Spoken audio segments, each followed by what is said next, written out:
the shadows, secrets lurk. She exposes, she ignites.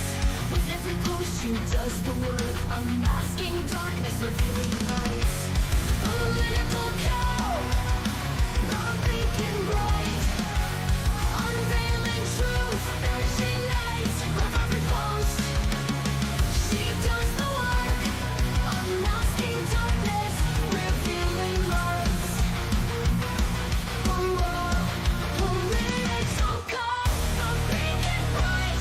Unveiling truth, vanishing lights. Her voice cuts through, stark and raw, shattering deception, breaking the law.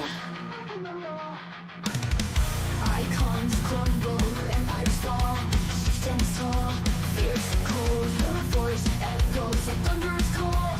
In the chaos, her strength unfolds. Lost prophets scattered, truth ascends. The world watches, mesmerized. Political cows battle never ends. In her light, dark meets its demise. Political cow, not thinking right. Unveiling truth, vanishing lights, love every post. She does the work, unmasking darkness, revealing lights.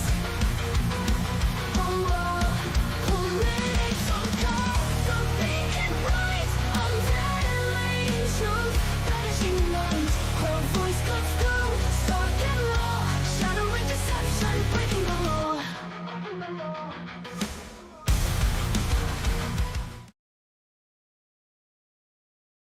Hey, good late evening, everybody. Or if you are in a location that's after midnight, good early morning to you. I appreciate you guys joining me in here. We'll get more people as we get going. Definitely a lot of fun has gone on. I hope everybody had a very nice Thanksgiving. I took a little bit of a break from streaming because you gotta recharge and everything. But I'm back. Gonna hit December pretty strong here. We're getting closer to the inauguration. So I mean, let me bring up got it there. We're getting closer to the inauguration, so there's going to be more and more activity as we head into January, especially as the 20th approaches. And I think just the end of the year, it's going to be a lot of family time and a lot of what should have been October surprises popping up. A big one that I don't have captured on here tonight that I want to just kind of share up front with everybody is earmark Meet the Press on Sunday. Trump is supposed to be on the program. I don't know if he's going to spend the entire duration, just being interviewed for the entire hour, or if he's got like a specific segment. Given his the tendencies of his past engagements and interviews, I would believe that he's going to take up the entire hour, but I don't know for sure. He hasn't been the sort that just kind of does a 15-minute clip and then that's it. That's all you get. That was the other candidate that he beat in the election. But nonetheless, it should be interesting. I think it's the first really major post-election news program, Sunday morning news show that he's going to be participating in. So the types of questions that he's going to be asked, what he has to share, right, that he's going on the program for, I think those are all interesting things that are going to come out. And of course, they're going to hit him with questions about the different nominees. There's going to be themes that you'll see. And if you go on ground news, you'll be able to see where people are leaning in terms of the types of questions that they're asking, questioning qualifications of candidates for different cabinet positions. A lot of things in that vein being asked from the left. You'll be able to kind of narrow down what sources are, looking at that content and, get a little bit more insights into your news and what's coming in there. So anyway, earmark that Sunday. I may be up early that morning. It's not on that early. I mean, hopefully everybody's up by 9 a.m. I think it's at 9 a.m., but I hope everyone's awake by 9 a.m., seriously. And just kind of like watch it, just do kind of like a reaction show as we kind of watch it together. So I'll put an event out there if if I get my schedule right. Otherwise, I'm going to record it and we'll just kind of do it a little bit later in the day. But that's one big thing that I'm looking forward to. I mean, you guys drop it in the chat if there's anything that you guys have coming up that you have, earmarked or have some importance on. Looks like TikTok is not behaving. Why is that? Why is that? I don't know why. I don't understand. All right, just going to abandon that for now. At the end, if we have some time, I think that we'll try to jump onto TikTok again and pull some guests in to, just hear some dialogue, hear some feedback from other people, get some, diverse perspectives in there, and we'll put it up on the screen so all platforms can kind of see what's going on. But Political ASMR 15, thanks again for joining. Please like and share the live event. Really grateful for everyone that has come through over the past few weeks. It's been a pretty good November. Topic of the night, though: do you need to go potty? It's what I'm looking at. It's a nice AI image. Let me see if I can pull up the full image here. Where is it? Oops, man, that was huge. Hang on, let's make it a little bit smaller. All right, there we go. That's kind of faded out there, but there's the image. There's a white bull that Trump is sitting on there, surrounded by some other gentlemen sitting down as well. I mean, of course, you've probably heard in the Capitol building there have been some protests, and so this is just an AI interpretation of all those events going on. But before we jump into potty time, which is actually number 2 on the list, immigration, there's more and more signs as to why that was such a big consideration for the election. I mean, it was a really massive issue, and it was underestimated big time by the Democrat Party. They knew it was going to be important because they took measured steps in February to deal with, tightening up security at the border and addressing other gaps that they saw out there.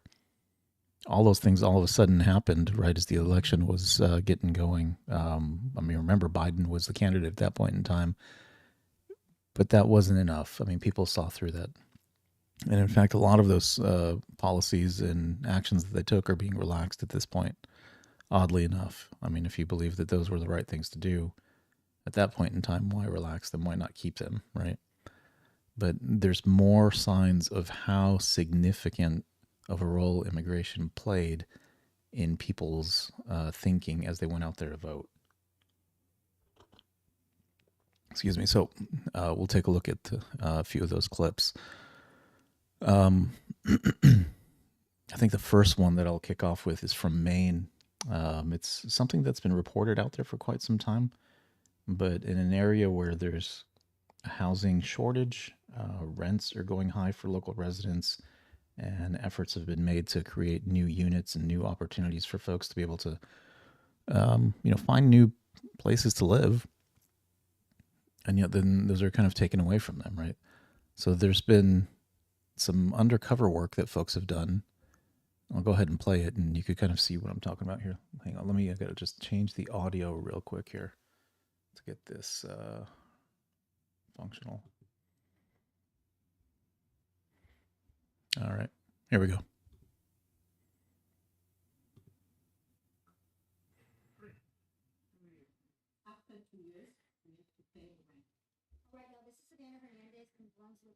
Reporting to you from the apartments where migrants are getting their rent paid for up to 2 years. Now, I wanted to give you guys the first inside look at these units.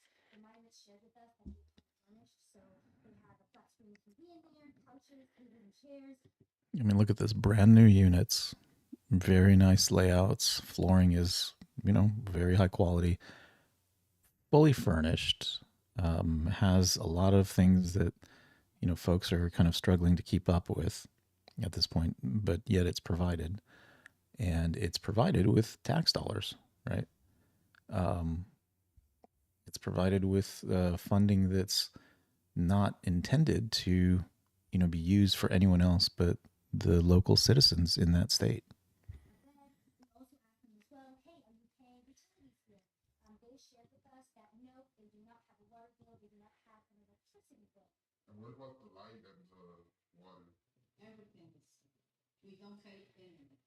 wanted to focus in on this area of Maine because there's a housing crisis going on currently for residents, and these buildings were initially created for Maine residents, but then it was decided that homeless migrants would be living here. Now, as an American, we can rent out one of these units, but a one-bedroom is going to run you about $1,800, and a two-bedroom is going to run you about $2,300. By the way, the average housing price for a household here in Brunswick is about $480,000. So there was obviously a lot of outrage when it was first discovered that migrants were going to be housed here for free tax fee alone. Now, I wanted to focus in on Brunswick as well. So again, shortage in housing.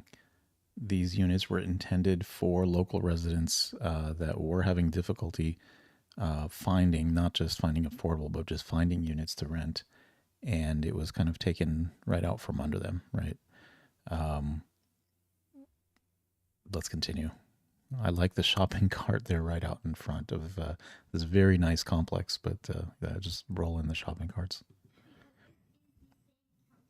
That have received FEMA funding from that same program that spent almost $1 billion through the fiscal year of 2023 and 2024 on sheltering illegal immigrants throughout the United States of America. By the way, FEMA coming out and saying that they have run out of that funding.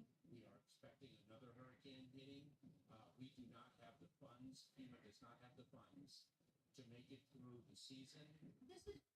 So again, double whammy now, right? Local funding there in Maine, which is taking off of people's, from homeowners, from property owners, off of their property taxes, local sales taxes, state taxes, so forth, state income taxes. If Maine has an income tax, maybe somebody could drop that in the chat. I don't know. It's drawing from all of that, and it's redeploying it to, non-citizens who, are not productive contributors, right? Hey, Rebel Duster, what's going on, man? I find this very problematic, and this is a very specific instance of it where it's showing those local resources being pulled. And then the double whammy is you couple that with federal dollars coming from FEMA, right?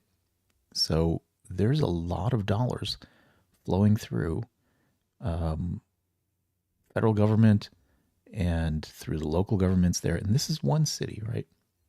One city in the state of Maine that has been declared as a sanctuary, and this is what they do, right? And so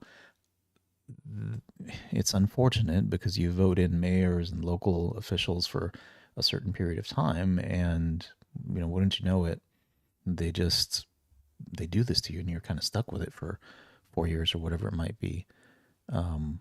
But let me continue with this clip because this is one instance, right? Keep in mind it's one instance. And hey guys, give the live a like, hit some of those reaction buttons, the little hearts and the smiley faces and stuff. Help me kind of get this promoted out there, this live stream trending. Let me continue with the video.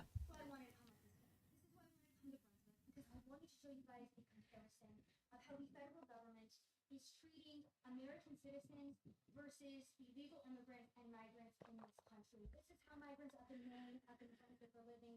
We also went to Bangor, we went to Lewiston, and there are African migrants who share with us that they really like it over here, that they've been treated very well. We spoke to Catholic Charities who told us that. Yeah, folks are nice, generally speaking, right? Like, you're welcoming, you want to help people when they don't know something, get them acclimated, get them assimilated. But at the same time, this is an expose. It's like people are finding out what's really going on. And that doesn't mean like flip a switch and, act negatively or poorly. It's, a reaction that should be driven towards the local politicians. Like, what the heck are you guys doing? Right? We need to fix this scenario. You didn't build that new school for our kids. You didn't fix up that park for the kids. You didn't pave the roads properly again. They got potholes. People are, getting their cars messed up, whatever it might be, right? So, folks are taking, and yeah, you're right. There's no protests, no violence of any kind. People are just now going into council meetings through the right process and expressing their outrage. And we'll get to some of those in other locations in a sec, but let's close out this clip. Yeah, so we're expecting up to 150 refugees September 30th, which is the fiscal year. And then we also have a walk-in client, which will increase those numbers. Generally for refugees that we know are coming, we help them get set up with an apartment. And but we're always looking for like other landlords to work with as well for apartments. So I wanted to give you guys an idea of what was going on in Maine, the uppermost corners of the United States of America, where you wouldn't expect there to be migrants. This is a direct result of the open border, the illegal immigration crisis that has been allowed to prosper over the past 3-4 years, and it's stretching to even areas of America that you wouldn't expect. Yeah, so pretty outrageous stuff. I apologize if I had some audio issues there a little bit earlier, if it just came through, but I think you can at least see through the clip that was shown. And all of this stuff, if you go to politicalcow.com, I publish my my stream notes on there. So this is already published out there. You can pick up this this particular post on the X platform, review the video, share it, so forth. So that content's out there. It's not necessarily lost. But I think I got the audio fixed now for folks that didn't quite hear that the first go around. But you could see the quality of the complex that was created. It was a commercial property, kind of commandeered for migrants, and the sanctuary policy that ensued behind it. So I mean, this next clip, this is actually a couple years ago, right? As this process first started, cities like Chicago, Philadelphia started, touting like, "Hey, we're sanctuary cities. Look, we're very progressive and we're open and accepting of people." I don't know what the problem is with Texas and some of these other locations that, have these arcane ways of thinking and ways of doing things. We should be a welcoming and open society. Open society is a key phrase there, right? Completely unacceptable. This is how it started. To all our neighbors and friends, I want you to know we are a welcoming city. I want to remind everyone. And this is the former mayor of Chicago that's speaking right now. How important it is for you to know your rights. That we have banned Chicago's police officers and other city employees from assisting federal agents in any civil immigration enforcement efforts. It is a slap in the face that we as citizens of the United States of America do not have the resources and support, but you're going to bring people who are not citizens here in our community, in our buildings that we pay taxes for, that you took away from us. Yeah. That is completely unacceptable. And this is how it's going. So a couple years ago, right? Biden was still, well into his, term. I mean, this is not 2001. This probably was around, I think it was the early 23 that this stuff started coming out, and people really started having problems with it. This is when you started hearing about schools in Chicago being taken over and set up as migrant housing centers, and kids were getting displaced, or kids were being told, okay, you get a week off of school, stay home because we got to house all these migrants, right? And parents were just like absolutely outraged, because as a lot of folks are kind of counting on their kids to go to school to get an education, get right opportunities, get opportunities that they may not have had, who knows, right? There's all kinds of stuff out there. But again, it started quite some time ago, right? And this is maybe a little bit later. So early 2023, going a little bit later into 2023, they started showing up and objecting very openly in city council meetings. Well, Republicans seem to support one fellow. And out of satire, I'm including a Joe Biden clip in this. This is an old an old short video that I'm just replaying here. Some guy named Brandon. And I voted for you, Brandon. Chicago residents don't seem very happy with Brandon. He's having a really good year. We have not gotten anything for our community. community. And we are sick and tired of being sick and tired. Enough is enough. And I voted for you, Brandon. Republicans. So you see, they really started taking things to another level, like very upset, very openly critical of the city council, of the federal government, of these policies. But in 2023, nobody heard them, right? You think about elections, political strategy, what might drive people to make, a decision one way or another.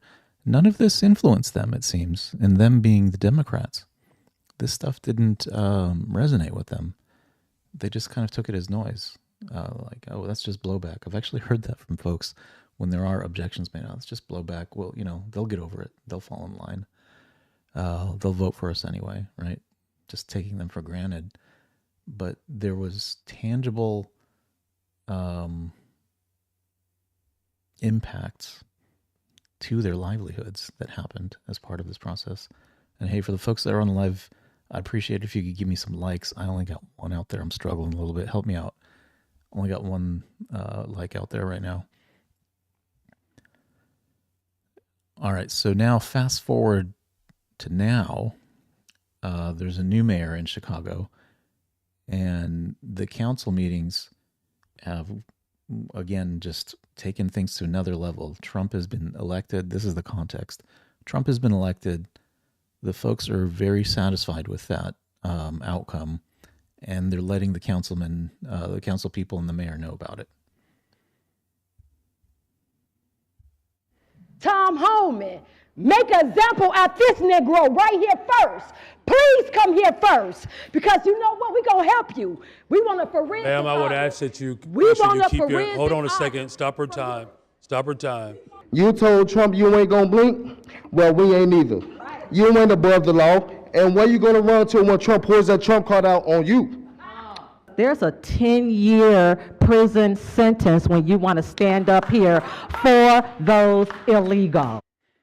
So they're pulling the statutes on the books out, the law, clearly indicating to them that you say you're a sanctuary city and you're not going to comply. I mean, those amount to some form of obstruction, and there's consequence for that. And they're asking for help for people to come in and take care of this problem for them. It's not just an issue of the individuals. It's an issue of resource, right? Resources are literally being taken away from schools, from all sorts of, community benefits that would have went to that community that are from that community's tax base, whether it's through property tax, sales tax, so forth, locally and federal dollars that have been spent in that direction. So they're seeing their quality of life become more and more diminished, and other folks who are not citizens, that quality of life be elevated. And it seems curious to them because there was different promises made, right? Promises were different, that they would be kind of enabled and given different opportunities to grow and thrive, and yet they're not seeing that. It's actually quite the opposite, right? They're being set aside as second class to another group of folks that are not even citizens of the country, and that's troubling to them, right? You got to take care of your family and yourself and be in a good space before you can really take care of others. You have to have yourself intact, right? And I think that's the mantra that they're trying to go by, is like, well, wait a minute, we got to get our own house in order. What's going on here? You all sit up there and say it. This lady's like very animated. So let's watch her presentation here. You will not allow Trump to come in here and get these illegals. Yeah, you can smile. We're in $1 billion deficit. And you spent half of our money, half of that on illegals. You campaign and double down that you would not raise property taxes. I ain't gonna do that. You campaign went around doing that. And here we are right now. You wanted to raise our taxes $300 million. They shut it down. Now we back here for $150 million. Okay. See, this is what we asking now. Since you want to crash out, some of y'all say y'all willing to go to jail for it. Trump, Tom Homan, make an example of this Negro right here first. Please come here first, because you know what? We're going to help you. We want to forensic Ma'am, I would audit. ask that you, We should want you a keep your, forensic hold on a audit. second, stop her time. Stop her time. Just a second, stop her time. Ma'am, I would ask that you, if you want to continue speaking, you have to make sure that your language is appropriate, okay? I don't know if you guys are watching. There's somebody approaching her from behind because they were just waiting to see if the mayor was going to say, please remove her, right? I mean, it's craziness, right? And the fact that they would smile and kind of chuckle to themselves as she's making these statements, she really means this. She's trying to communicate and express, the difficulties she's seeing in her community, and they're just laughing at it. All right. We got Alex. Okay, you can begin her time again. You're going to spend our tax dollars to go, Michael Rodriguez, you said to take Trump to court to protect these illegals. So that is a very interesting point. We're going to spend tax revenue from our community to take legal action against Donald Trump, who's not even president yet. They've already allocated this. I mean, can you imagine that? I would just be beside myself. You said you're going to spend our tax dollars to take Trump to court to protect these illegals if they try to come in here in your district. And then you said all of y'all in cahoots with each other to do it. Okay, so now we about to make y'all famous. We're going to let all y'all constituents know who y'all rat. So you see the guys chatting with the mayor up top here, right? Like, hey, you think we need to cut the mic? What do we got to do? We got to get ourselves out of this situation. For that y'all wouldn't spend our tax dollars to protect illegals and to get them legal services. So that's what we're doing. That's cool, because we about to make all of y'all aldermen famous. Flip Chicago here. We not playing. The last part, how she left it, is remarkable to me. Flip Chicago red. We're not going to take it. I mean, in a million years, would you ever imagine that Chicago even had the slightest potential of having a Republican mayor, Republican council put in play? But I mean, this is how voting works. There's things that are happening that you're not good with. Make a change, and I am very, supportive and glad that they are doing this. But I don't think that this event and this lead up over time is being broadcast enough, right? There's been an absolute shortfall and a shortcoming of the Democrat Party that they did not respond to what their base was telling them. Their base was saying that, hey, we're actually not good with your stance on immigration. It's hurting our communities.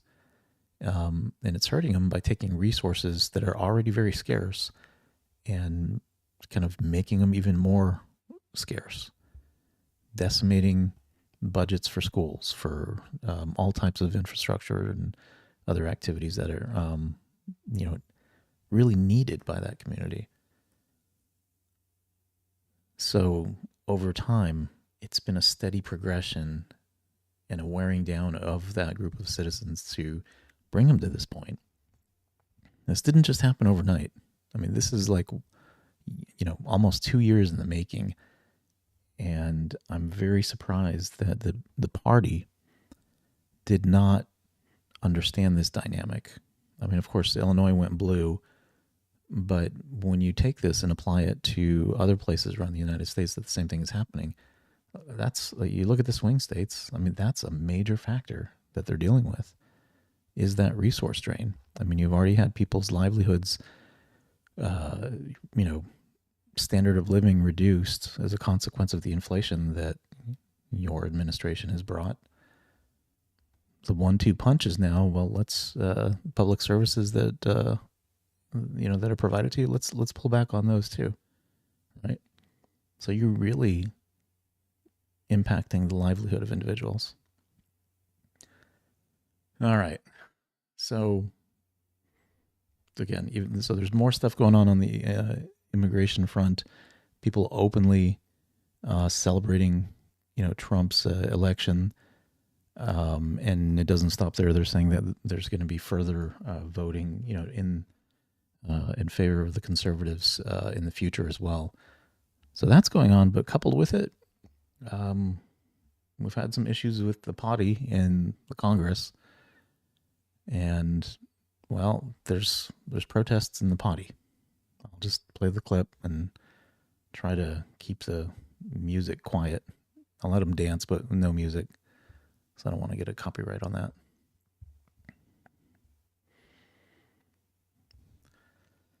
So I mean, I just look at this and like, is this really necessary, right? Like, what the heck's going on in here? Why is that fella in there?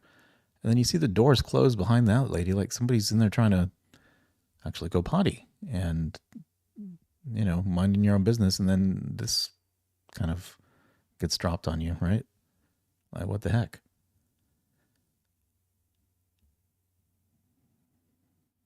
I mean, what kind of debauchery is this? What's going on here? And they're so excited about it. They're thrilled that they're doing this. I mean, like the pure joy in their faces. Like, this is the best day of their life. I got to go dance in a bathroom just off the halls of Congress.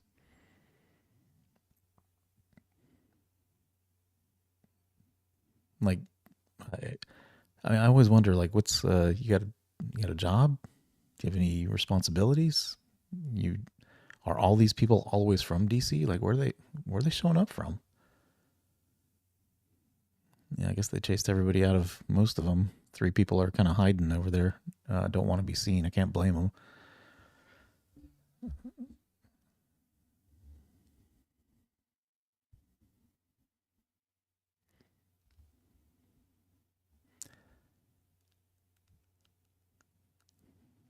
And another clip. We'll get the audio going on this one. Another clip. Same protest. Another clip. All of this is because there's a new member of Congress that's been elected that's trans. The Speaker of the House has voted that, the bathrooms will not be adjusted in terms of, allowing, folks to use whichever one that they feel like. And so the protests over the restrooms have ensued.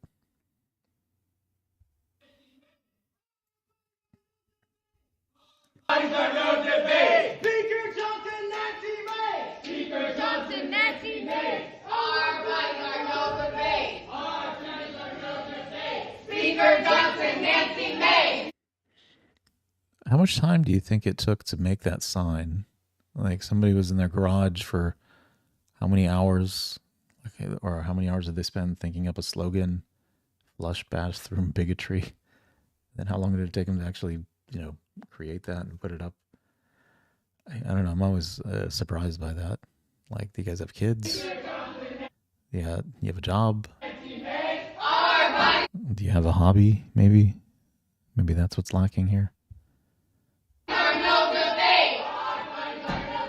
Not to mention, then somebody comes along and has to think up the chants. Like, all right, what's the chant for today? Like, Billy Ray, it's up to you. Go fix up the chants that we're gonna do for this event.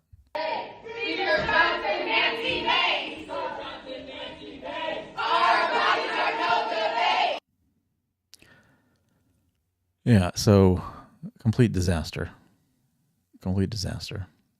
But then, so you saw these folks here, right? They're clearly in the millennial generation, right?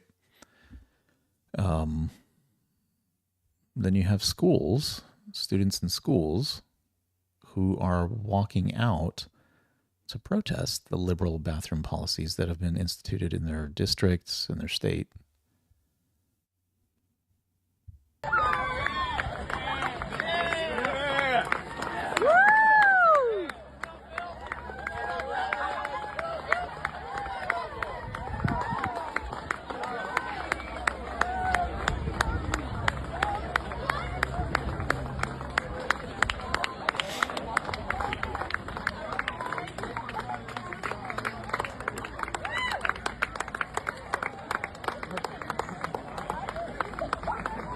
think I got one more clip of these kids. Yeah.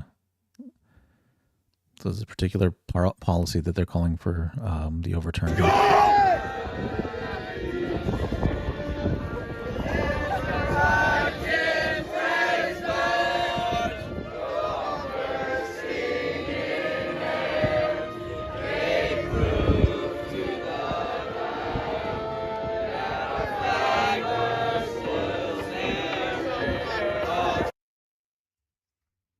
Okay, so clearly some political action committee has printed these signs and handed them out. I doubt the kids were able to, pull it together and organize like that. But here's the takeaway for me in the observation. Trump, let me see if I can pull it up on my site real quick here. Hold on, guys. PoliticalCow.com. And let me go to the show notes. Oh. Holy cow. 11. How do I get to 1? My screen has collapsed.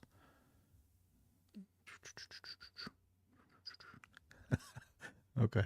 I'm struggling, guys. Can't get to my own stuff. All right. I got to fix that up later, my archives link. But anyway, what I was trying to pull up was some voter demographics as to who voted for whom as part of this last election cycle. Now, remember, I mentioned the last set of folks that were protesting in the bathrooms in the Hall of Congress. They, to me, appeared that they were in the millennial generation range, right? These kids are Gen Zs, high school age, look like maybe 17. Some of them maybe are turning 18, but they're going to be voters pretty soon here, right? Trump won decisively in that particular demographic of new voters, the 18, 19, 20-year-olds that were voting for the first time for the president. He won that demographic massively. And that, along with a few other specific categories, really swayed the election in his favor across the board and across all of the swing states. I mean, that's what did the trick. And so you have to wonder, all of this stuff that's been pushed in schools, is it backfiring grassroots-wise with the kids? All the liberal stuff that's been pushed on them to indoctrinate and to get them to favor one, set of perspectives. Has that really caused them to reject that, right? For a multitude of reasons, right?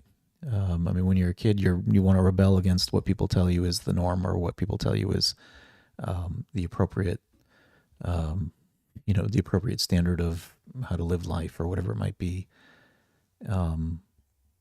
It's starting to backfire. And so there's a potential generational shift that's happening that may more heavily swing towards the conservatives now,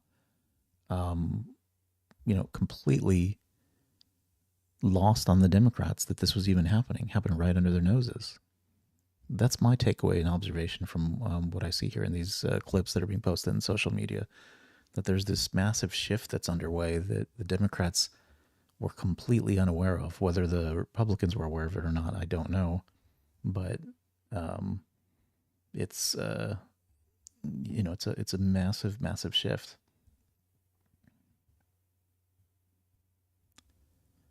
And someone's saying the youth vote is always the smallest. I'm talking about in terms of the percentage.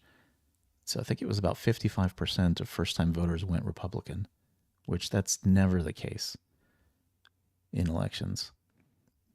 That does set up some trending for the future. So you see the earlier incidents where there's residents of the sanctuary cities that are openly rejecting policies from their mayors and their towns. So, and even I appreciate the comments and stuff that you're putting in there. Thank you for that. There's a connection point between all of these things. The residents of the cities that see their resources being taken away, their needs not being addressed.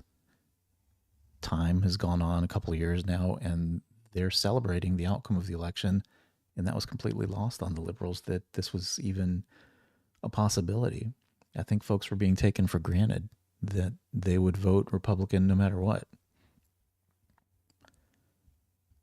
And then we just got a clip of AOC weighing in. And I'm bringing AOC into this too because,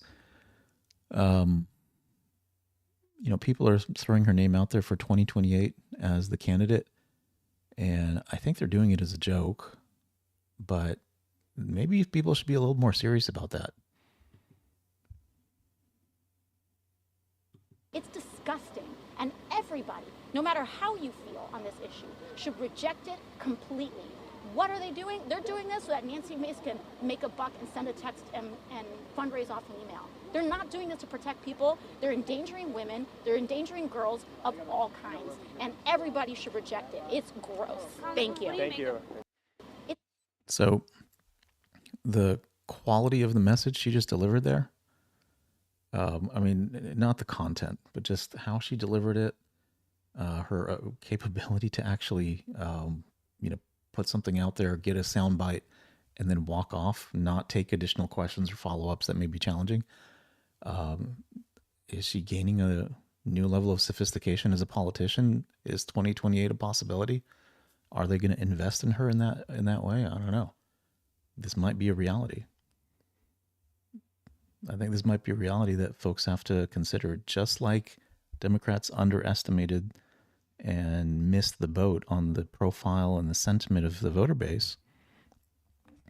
Will the conservatives underestimate AOC and her growing capabilities as a politician and increasing level of sophistication and understanding the issues and, how to more and more connect with people?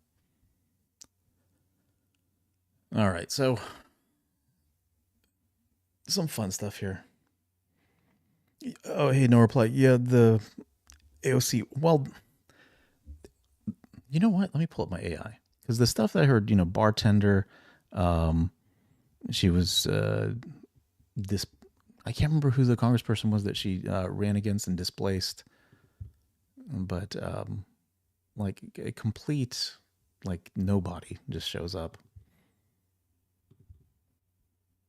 and jumps in the Congress. No, yeah, it's not loading. She's absurd, says Rebel Lester. Yeah, I absolutely agree. And the interactions she had with Tom Homan during his testimony in Congress, years past, I think were absolutely ridiculous. But even though her viewpoints and everything may not be, I don't know, I don't align with them. Is she appealing enough as someone to vote for the voter base? Would she be able to, kind of get more training, get more groomed to be a candidate? Can she position herself to do that? I don't know. It's something that should not be underestimated is all I'm saying.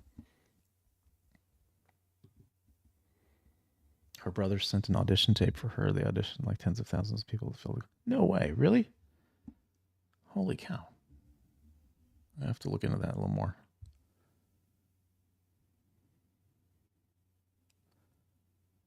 I just got a news alert that said Bronny James shatters an NBA record. I think I'm getting punked here. Justice Democrats. All right. So, I'm really looking forward to the Department of Government Efficiency and their continuing efforts. As soon as January 20th rolls around, they're really going to be able to open up the books, and go through all the data and take a look at things.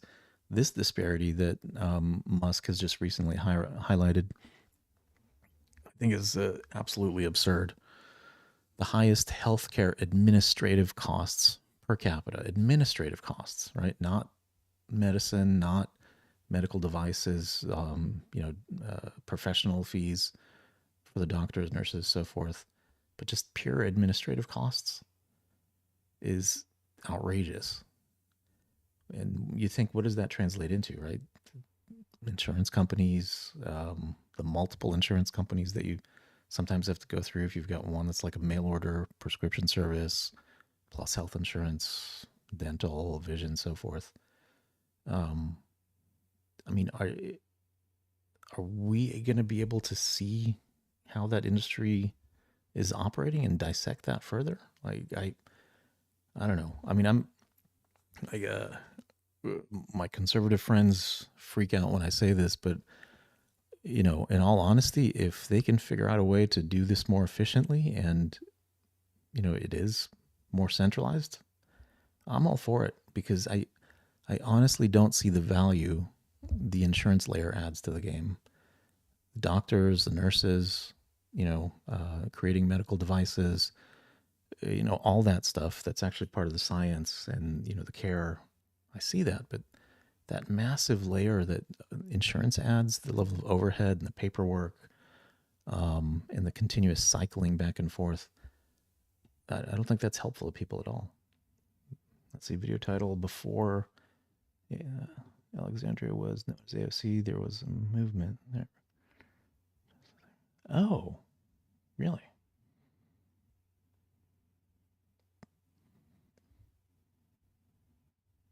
Let me see if I pull that up real quick. No kidding.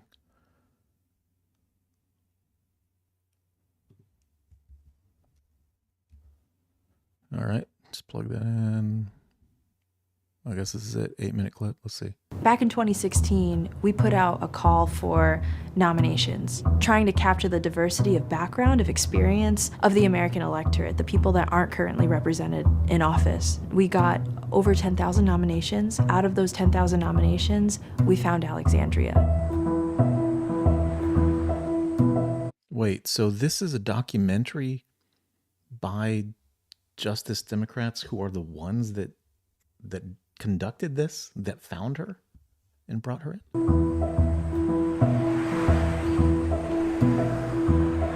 My brother told me that he had sent my nomination in the summer, but I was like literally working out of a restaurant then, and I was like, there's no way. Her profile is not what you'd think of as someone who should run for office, right? I grew up with a really politically engaged and attuned family. We always were debating politics, talking about things, but we were never involved. This almost seems fake. I can't believe this. I mean, that's like really her. This isn't like AI stuff going on. In the formal structures of politics. We saw these signs of someone who's willing to sacrifice their own future for the good of others. I remember some of the moments that I felt really dejected about politics, the extension of the Bush tax cuts in 2010, and seeing that the same people were financing all campaigns. And I was like, what is even the difference of a Democrat and a Republican? That was the depressing part, right? Yeah, exactly. And so I, like a lot of working people, felt that cynicism, and I understood it very deeply. This is remarkable. So no reply. Thank you for sharing this with me. Let me see, where's I'm going to save this for a watch later. That's remarkable. That is unbelievable. That is unbelievable. I mean, it honestly seems like it's fake, like a fake documentary, almost like a episode out of The Office or something, right? Jeez Louise. Unreal.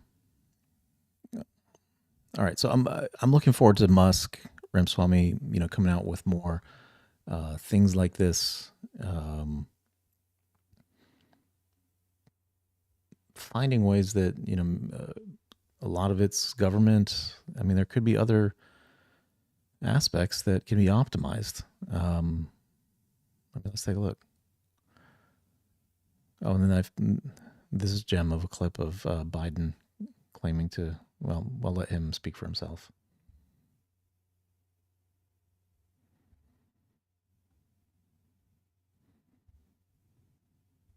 I was sort of raised in the Puerto Rican community. I had a very close relationship with the Greek American community. I mean, I love this stuff, right? I mean, I don't know, like, where did you grow up exactly that you had close relationships with like every single ethnicity in the world? Community, for real. I am Joe Bidenopoulos. I grew up in a heavily Irish Catholic community in Scranton, Pennsylvania, and a heavily Italian Polish community. When I say I got raised in the black church, he knows I'm not kidding. The Persian culture is amazing as a Persian culture too. I mean, are you kidding me? Student of the Persian culture. He's a student of the Persian culture. I probably went to shul more than many of you. I come out of the black community. The background of my family is Irish American, not fundamentally unlike the Palestinian people. I you might say raised in the synagogues in my state. Everyone in town was either Polish or Italian. I grew up feeling self-conscious. My name didn't end in an SKI. I was raised in a neighborhood where I felt self-conscious. My name didn't end in O. It's like rabbis, synagogues, and Jewish community centers in your hometowns, and that's the tradition I got raised. I don't know. It's this kind of stuff that I will miss from Biden.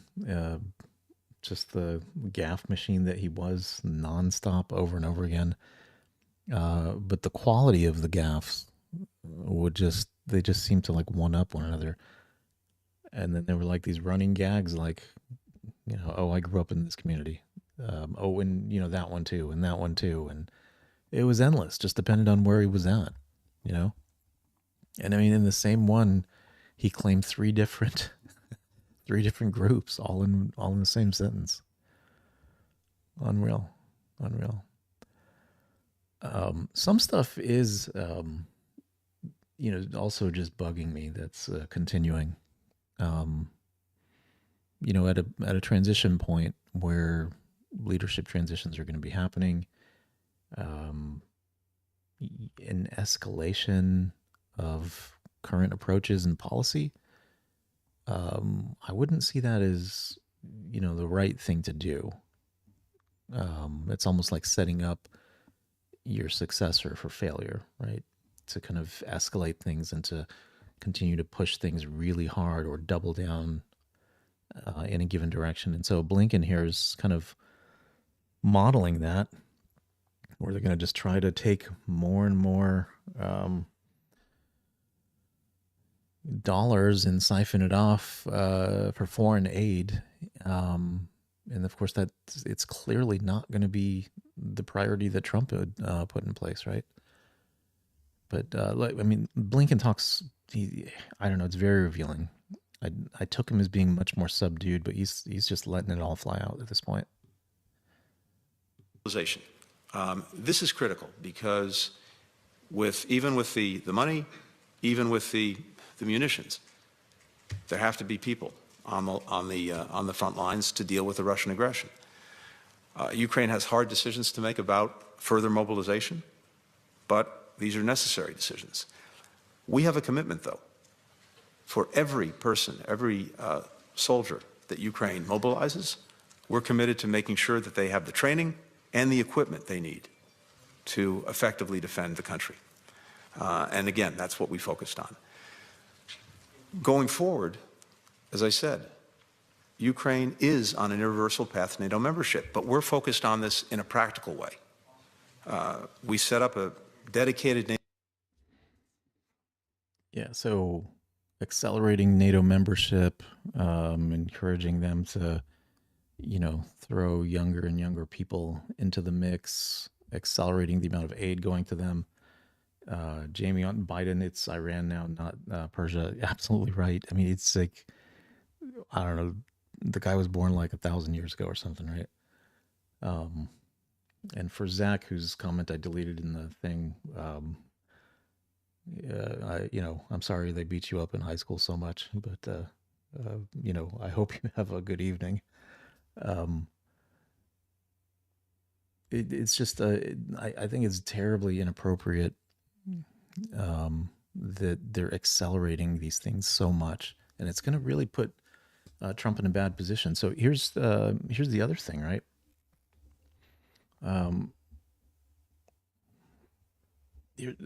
Tomorrow, from an economic standpoint, we're going to get the jobs number. What is the? Let me see. Hang on a second. If I can pull this up here, Trading View. I don't know if this will pull up right on my view because I got this set up as a vertical, so I don't know if it'll show my economic calendar or not. Where do I even get that from? Hey. Economic calendar, hello. Yeah, not showing up. Stocks, economic calendar.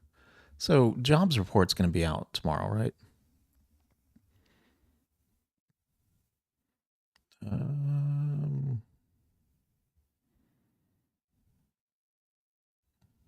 Corporate bonds, ETFs, economy. I hit economy. All right, here we go. GDP growth, real GDP, interest rate, inflation, population, U.S. initial.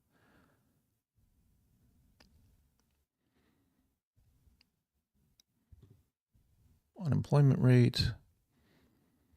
So as of November 1st, unemployment 4.1%.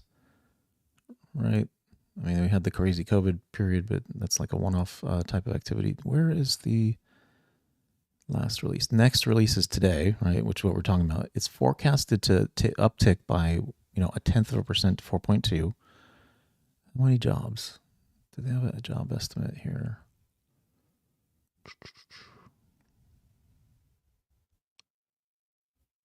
Okay, this is just the rate.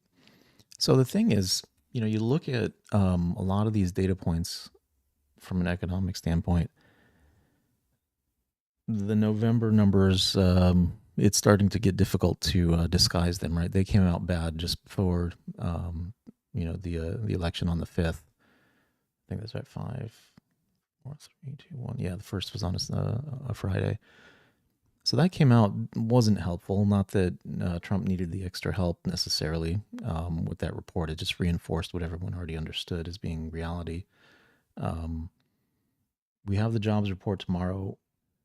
They are forecasting 4.2. If that thing hits 4.3 or 4.4, and if the count of jobs is, off, and then you couple that with potential revisions for prior months, because that's what's been happening is they put out a leading good number, but what they just talk about that headline, but what they don't tell you is that, oops, let me get back up there.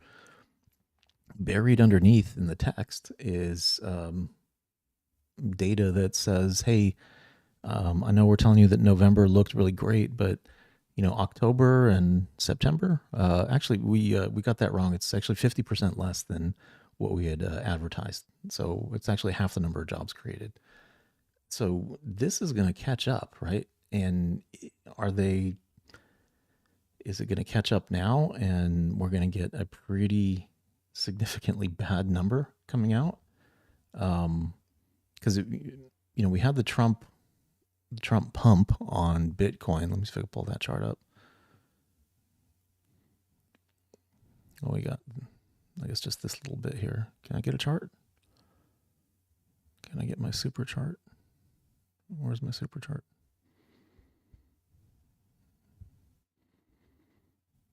I don't know if this will look okay or not. Oh, that's not too bad. That's not too bad. So yesterday was a bit of a mix. This is not a really great candle to me right here. Right? And this is a daily chart, I'm pretty sure. Yeah, daily. This candle is kind of in between. People don't know where to take the market from here, right? Some of these other indicators here too, this momentum, this big blue thing is starting to like waver and slow down as price is going up. That divergence is no bueno. If this money flow, which is green, starts to show coming down on top of it, that's really going to be bad. So this is the daily chart. If I dissect a little bit more data, I'm getting red dots. Money flow looks like it's curling. I look at the 8-hour chart. Oh no, money flow is already on the decline, right? Your lower levels give you more data on the higher level time frames. Not financial advice, guys. I sold all my Bitcoin today.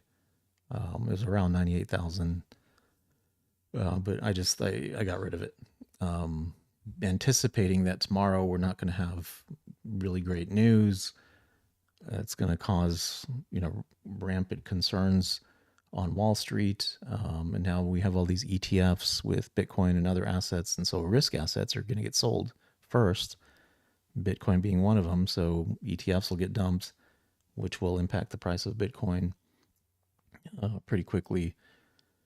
And then if the Federal Reserve comes up and says that, hey, we need to be a little more aggressive on the rate cuts because, we might be coming into a bit of a downturn, we may have a pretty good dip on our hands here, which I need some cash to then buy into. But I say all that because, again, Trump is being left with a mess at this point. They're accelerating all these things into Ukraine, escalating things there, saying NATO membership is being, expedited, firing additional, missiles that were long range from us.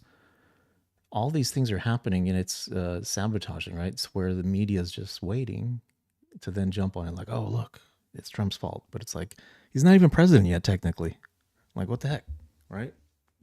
So there was a lot of exuberance over Trump. It may have been irrational, and a lot of this may have been premature. I do think we'll hit consistently over 100,000 again.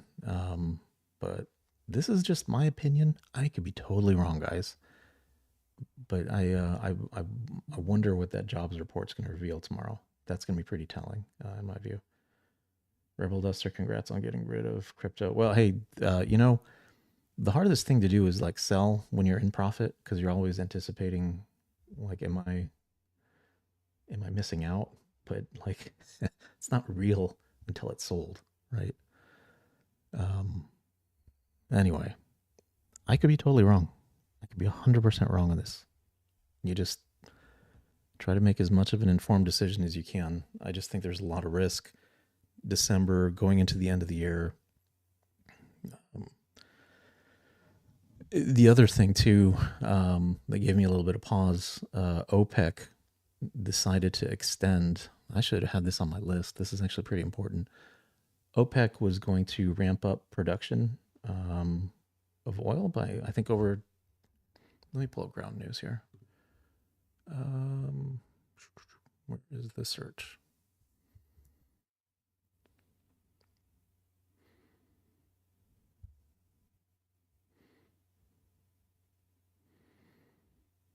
Hang on, I gotta adjust the screen to make it fit a little bit better, guys. Bear with me. Doot.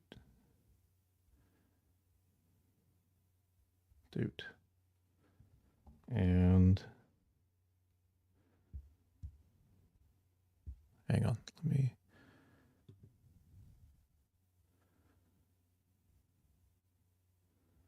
All right, pretty good. Okay, let's search for OPEC.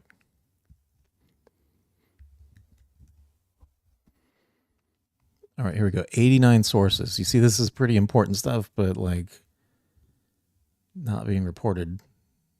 Left, not too much reporting on the center. Wow, really? Most of this reporting on OPEC's move is being reported by the left, 50%, the right, only 34%. The center is not really picking this up. That's weird. And this is the ratings of these publications, guys, that Ground News has. All right, so OPEC Plus members have postponed increasing oil production until April, citing weaker demand and external competition as reasons. They always got to throw external competition and stuff like that in there, but like, in all honesty, like they move the market, right? They don't want to introduce these 2 million barrels a day now because it will collapse the price of oil because demand is falling due to economic activity. That's the major driver, right? If industry's surging, developing countries, people are like driving more, so forth, there's more demand.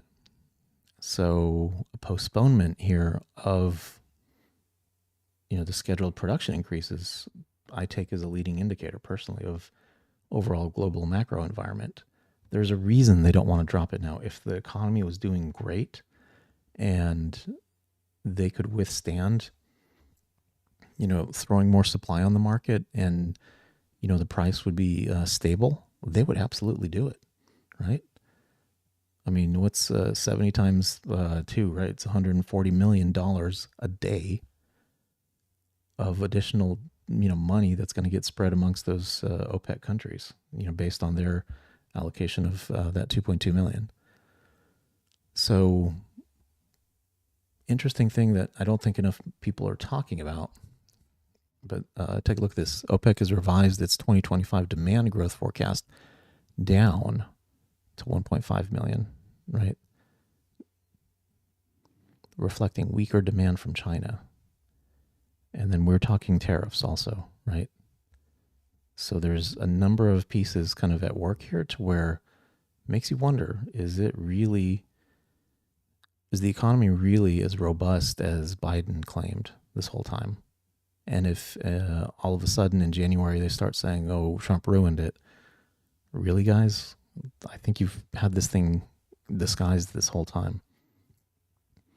But I am surprised that the reporting on this is only coming from the right and the left is more heavily carrying this. Let's see. So this is what the left is saying. Let me see what the interpretation on the right. OPEC will delay output. They decided to extend its collective production cuts. Ooh, they decided to extend its collective production cuts until the end of 2026 due to weakening global demand. End of 2026, guys. That's a pretty long time frame. All right. So thank you, Ground News, for that one. If you guys are interested, folks in the community, I've got a pinned comment there. You can get a subscription to Ground News, 15% off if you use my link. I love it. I got the Vantage plan. I can look up any particular news topic. It has an AI component to it that goes through and interprets, for all of the stories, right? They rate different publications as being left-leaning. They assess the factuality of it, so forth.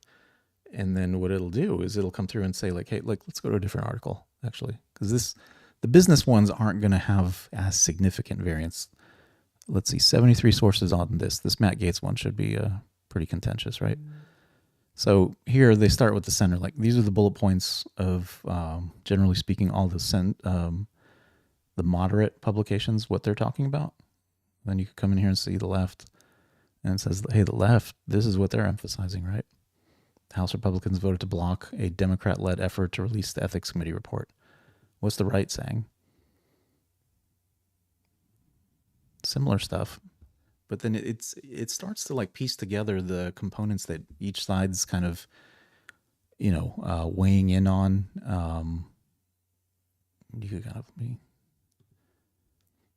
hit the bias comparison to kind of give you the highlights. So left describes House Republicans as using aggressive tactics, emphasizing partisan conflict, while the right portrays actions as burying allegations, suggesting more alarm over suppression. So I mean, it kind of gives you a sense of what people are kind of focusing in on or leaning on to kind of carry their message forward or to make them look better. Anyway, it has a lot of good features like that. This blind spot one is pretty interesting to me because there's certain stories that it'll show you that it's only being published in liberal media circles. This thing is going on. And that's how I find out about stuff, honestly, is I have to look everywhere. But this kind of pulls it all together pretty nicely. It's pretty, pretty good stuff. Let me click on the link here.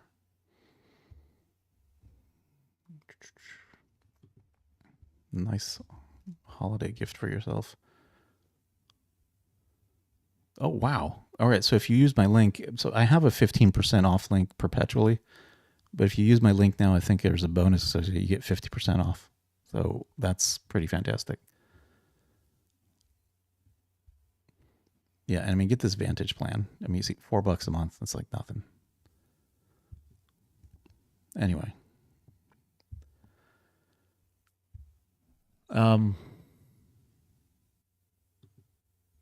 Yeah, so all this started with Anthony Blinken. Thank you very much. I think it's setting up Trump to have a very difficult transition period. And I hate to say it, but I feel like it's to a good degree intentional. It's by design for it to be that way. Otherwise, I see no reason why you would accelerate funding increases to that degree. I mean, thankfully, Speaker Johnson said, nope, we're not going to do any more of those until Trump's president. It's his deal. But for the monies they have or the resources that are at their disposal, they're just going to throw everything at it at this point, leave no stone unturned. And it's not putting us in the right position going forward, or not being supportive of the next president to be successful, right? That's not how handoffs are supposed to happen. Anyway, so with foreign policy, the economy that we just talked about, let's see what the jobs report is tomorrow. My take is that it's going to be a bit more negative than anticipated. All right, and the awesome one, Joy Reid. This is an old clip. When was it from? Exactly. I don't know when it's from. I think it's just as Trump was in his lame duck session after his first term. She made some remarks about, pardoning people that are kind of interesting in light of recent events. I'm just going to go ahead and play it. Here, let's get it going. Obama never had to think about whether he needed to pardon Sasha and Malia, and yet Donald Trump is reportedly discussing pardons for his kids. The presidential pardon was originally meant to grant the president the power to temper justice with mercy. It was not enshrined in our Constitution so that a dishonorable man could reward his criminal allies, friends, and family for their corrupt practices. Trump is considering preemptive pardons for his adult children. Late last night, we learned that Trump has discussed preemptive pardons for his 3 eldest progeny. The news was first reported by the New York Times. And joining me now is Congressman Adam Schiff of California, chairman of the House Mr. Pencil Neck himself. Intelligence Committee. Have you ever heard of somebody getting a preemptive pardon who was innocent of all crime, who's just an innocent person? Have you ever heard of that? And so the interesting thing is with Hunter, it was not preemptive, of course, because he already had gone to trial. It's pretty expansive, though, because it covers an 11-year period of time. I think I got that right. It covers a very broad period of time. There's a lot of kind of legal components to it here that just left you scratching your heads like, why is the scope so big for this, right? What do they know, right? What are they trying to not allow you to see here? Getting a blanket pardon and they're an innocent person.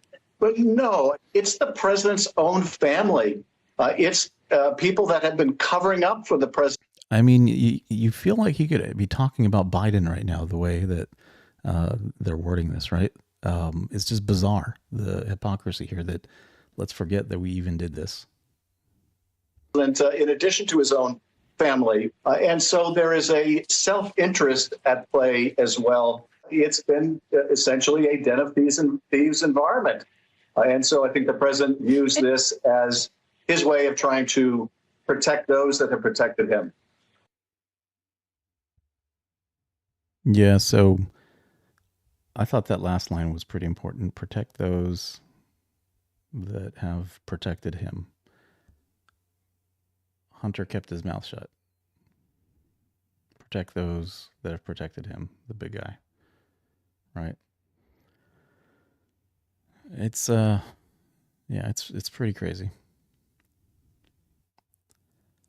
Oh yeah, another good one that I found on Ground News. I put the link on politicalcow.com again. If you go, you got the show notes right there. Only 6% of federal government employees show up in person to work. I'm astonished because most folks, they're hybrid now. Most folks that worked in an office environment, not all. There's a good number of folks that go 5 days a week.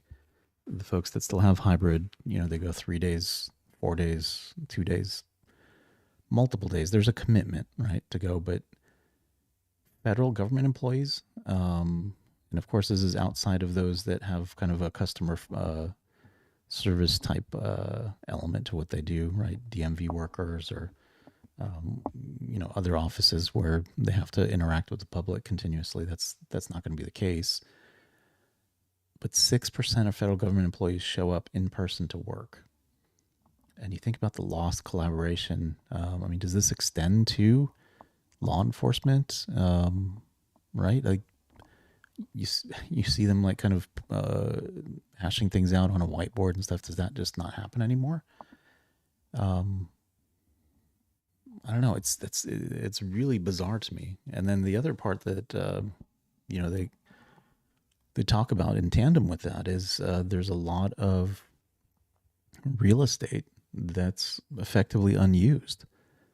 If you only have 6% of your workforce showing up, but yet you still have the same office space that you did pre-COVID, that's a huge expense and set of overhead that you're continuing to carry with no real value. And again, interestingly enough, if you look at the distribution here, it's heavily covered by conservative-leaning publications. The white is moderate. There's like zero coverage of this on the left. Like they're just not talking about it at all. It's like it's not happening, or like wasn't mentioned at all. So again, it's good to kind of, that's what I like about ground news. It's good to get a sense of everything that's out there. Especially the things that are not covered through channels that you would typically rely on as a primary source. It kind of gives you a sense of, the things that they don't pick up on, right? So anyway, let me see if there's anything else that's popped up, because let's go home.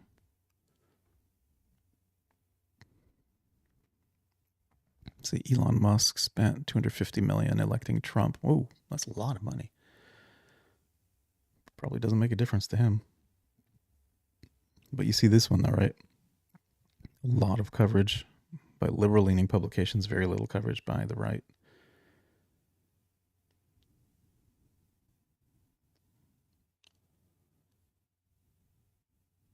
Reverend Jesse Jackson asks President Biden to pardon son and former daughter-in-law. Wow, I had no idea about this. I got to read this. And this is primarily covered by the left, too. Like, no one on the right's talking about this.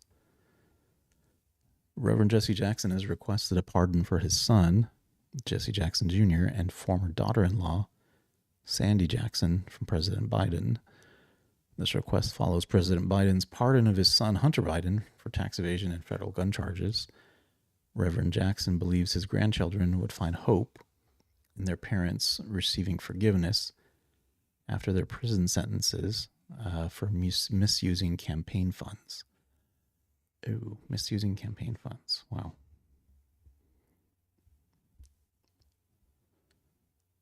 That's a pretty significant one. Interesting. I wonder how many more pardons are going to come by.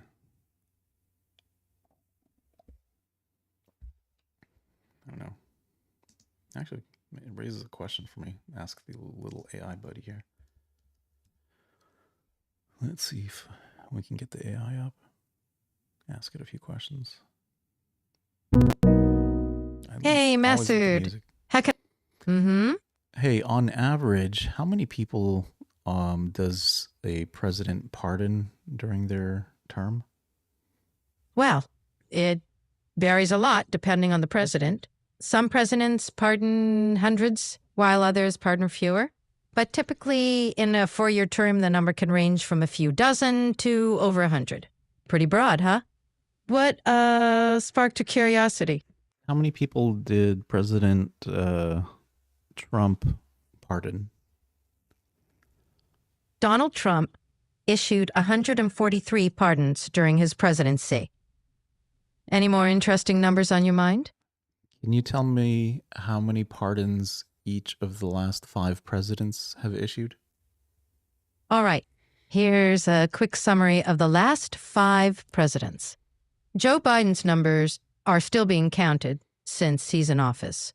Trump had 143, as mentioned. Barack Obama clocked in with 212. George W. Bush granted 189. Bill Clinton issued 396. These numbers vary a lot based on their policies and circumstances. Make you think about the weight of that power, huh? What about George Bush Sr. and Ronald Reagan? Of course. George H.W. Bush issued 74 pardons during his time in office. Ronald Reagan granted 39 pardons. I guess you could say they were a bit more cautious with their pardon pens. Intriguing to see how each president approaches it, right? Yeah, that's pretty interesting. Okay, very interesting. Very, very interesting. All right, let me see. Anything else going on here? Running out. Latest stories, Air Force boosts. 6th generation fighter. Or a Boots decision on that. Okay.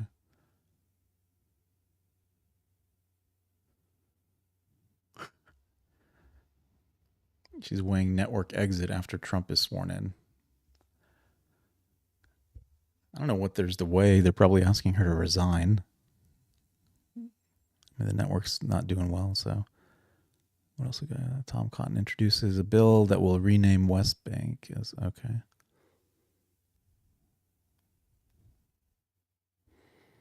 Anything else? Let me focus in on politics. What's the big stuff in politics right now? Trump's SEP.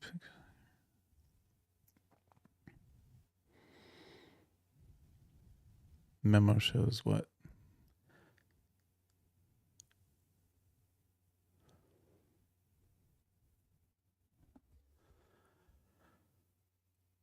All right.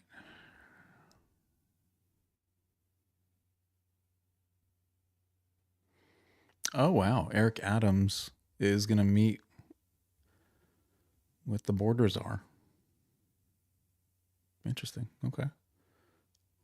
Well, sounds like he's playing ball. I mean, unlike Chicago, where they didn't know any better, he doesn't want to deal with anything anywhere near being considered as obstruction.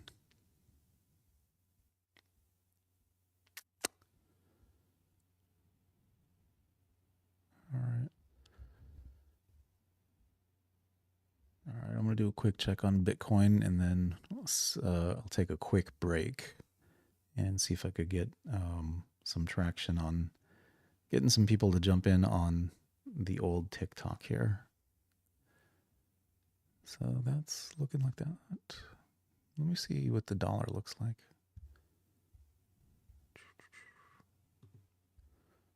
Do I have DXY here? I could just punch it in.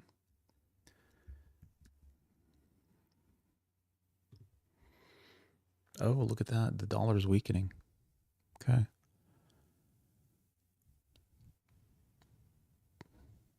All right. This is 8 hour.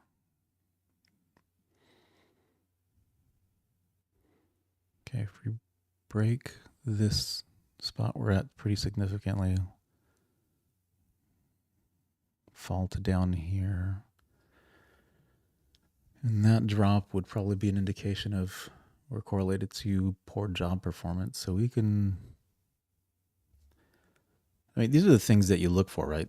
Which I don't know why this always happens like this, but at some point before the numbers are announced, you'll start seeing different, data points, like the US dollar will start to slowly drift beyond this line right here, right? I'm saying this is a line of support right here, right? Let me pull this down.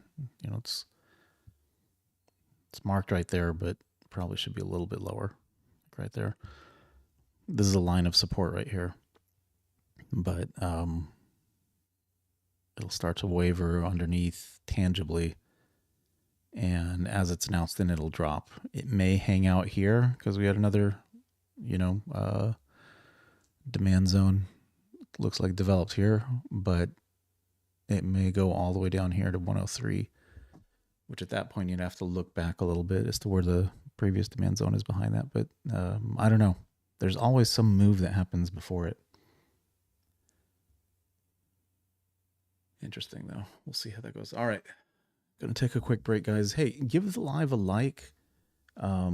Check out the link for Ground News. I think it's a great service.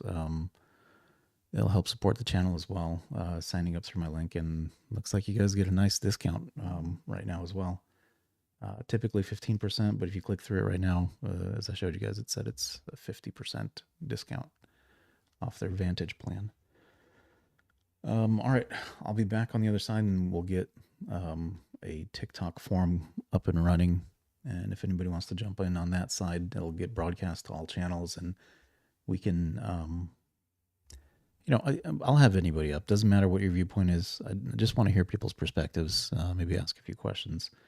not trying to do gotcha kind of games with people. But anyway, all right. So I will be right back.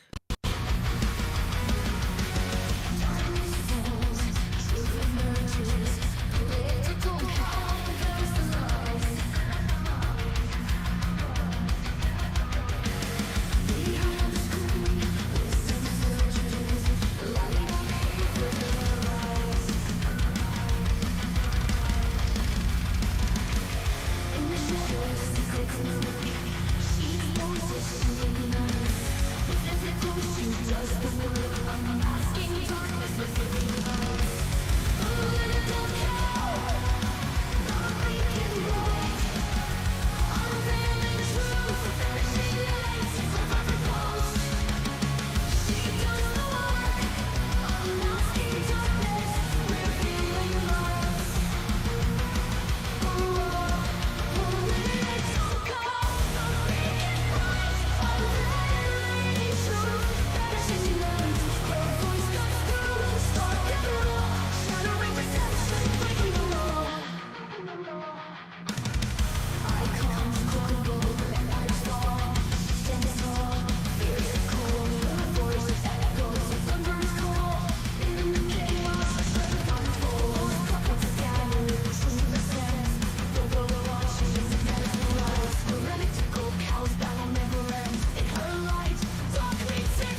chaos battle never ends. In her light, dark reaches to lies.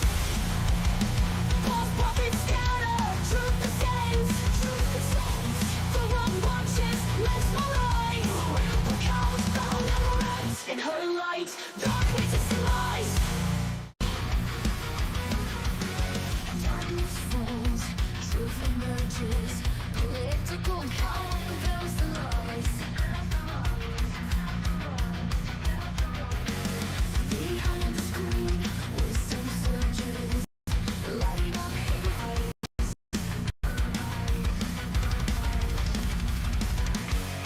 In the shadows, secrets lurk. She exposes, she ignites. Does the word unmasking darkness, revealing lights. Political cow, not thinking right. Unveiling truth, vanishing night. Love every post. She does the work, unmasking darkness, revealing lights. Political cow, not thinking right. Unveiling truth, vanishing night. Her voice cuts through, stark and raw. Shattering deception, breaking the law. Icons crumble, empires fall. She stands tall, fierce and cold. Her voice echoes like thunderous call. In the chaos, her strength unfolds. Lost prophets scatter, truth ascends. The world watches and mesmerized. Political cows battle never ends. In her light, dark reaches to lies. Political cow, not thinking right. Unveiling truth, vanishing night. Love every post. She does the work, unmasking darkness, revealing lights. Political cow, not thinking right. Unveiling truth, vanishing night. Her voice cuts through, stark and raw. Shattering deception, breaking the law.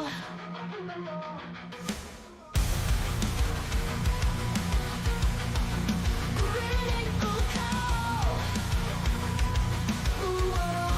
Political cow.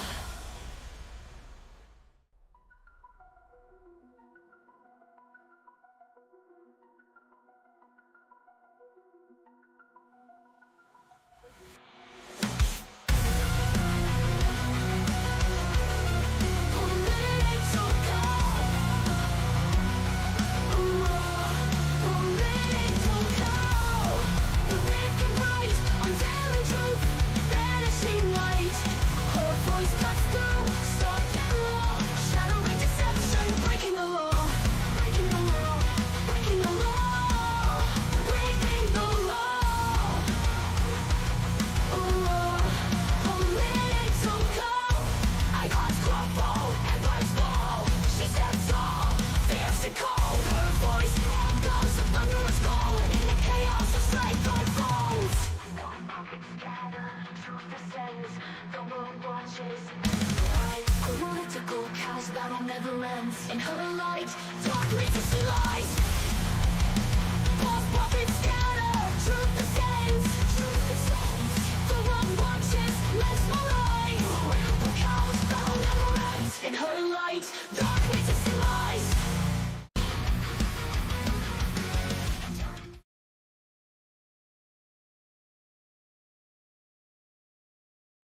Hey guys, I am back.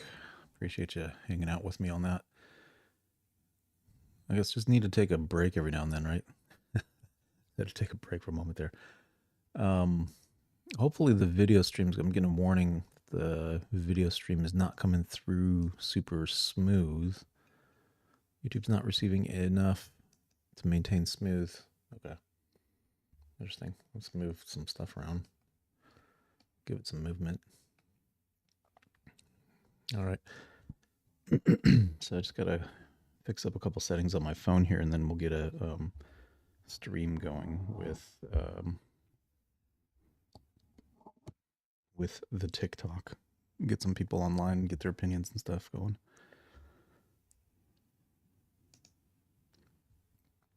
Just bear with me while I get this set up.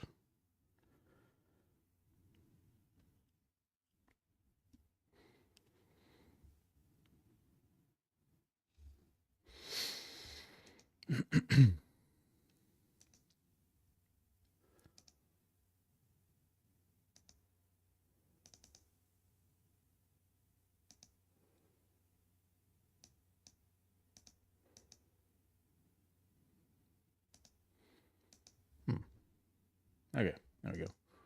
Just got to resize it a little bit, maybe.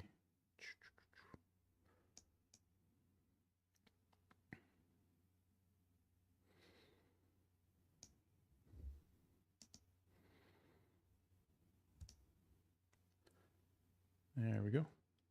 Not too bad. And bear with me, guys. I'm going to have to...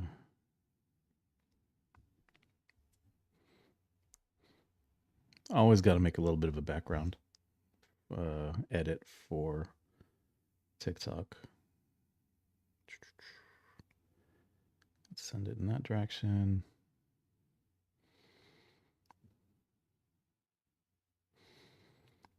What's a good question to ask the TikTok people to answer?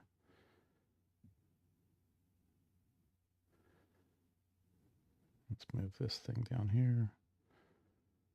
I'm not going to ask them if they need to go potty, of course. I'm going to ask them a different question. Let's see.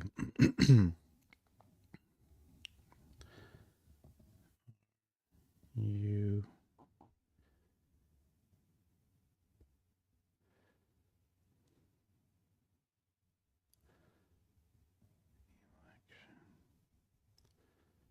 Outcome.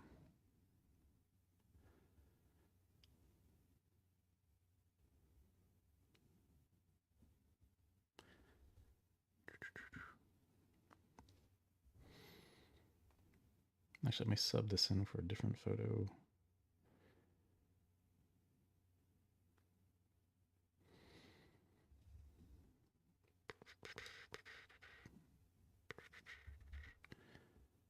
Let me just...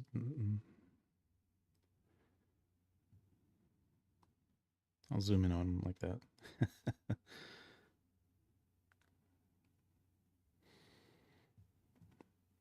Make that a little bit there. Okay.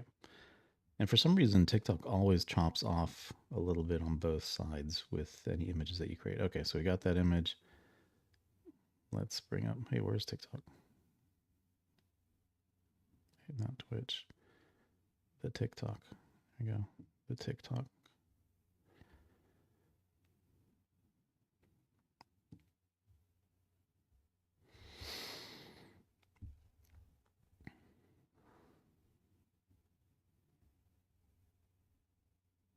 What is that? Oh, people are live. All right, we'll get a live stream going here. I'll give it a background.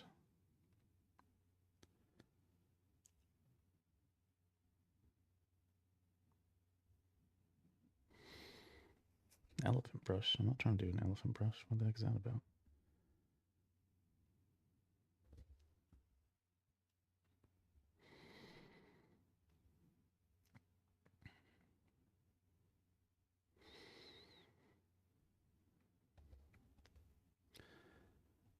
$15. Let's give ourselves a target. Always good to have a target, I guess. I mean, I don't know.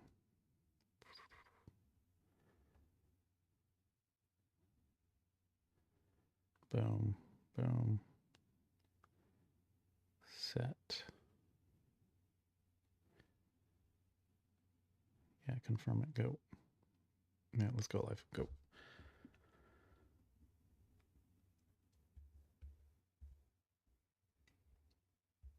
Fix up the audio, make sure that we can all hear it.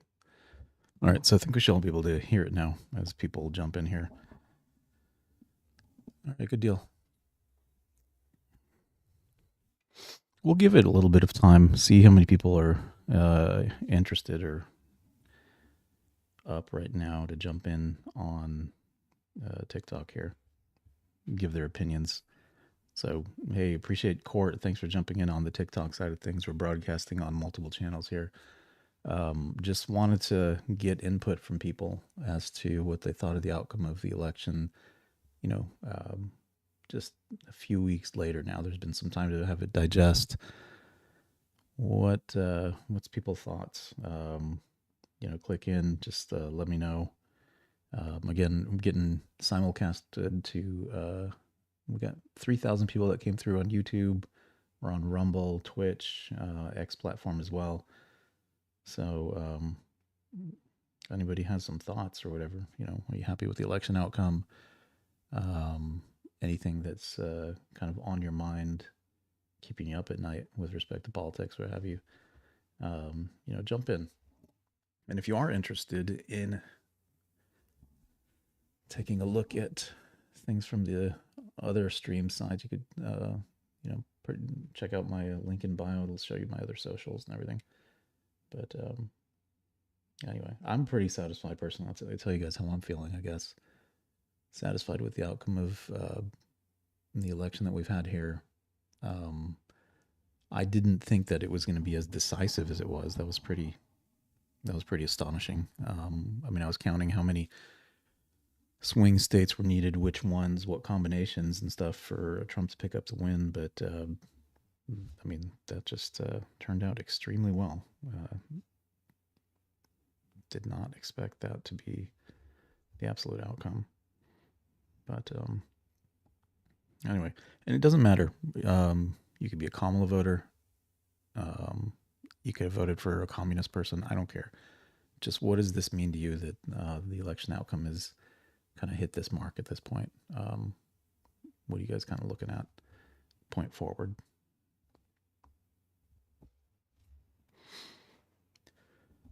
So Robert, Larry, Victoria, thanks guys for jumping in here. Question of the day: are you happy with the election outcome? Is there anything that you want to kind of broadcast to folks? It'll come in here on TikTok, but then also get simulcast to multiple other social media platforms at the same time here. So, anybody got some thoughts? Come on up. Let's see. Into the Abyss. Very familiar. Let's get them up here. Hello.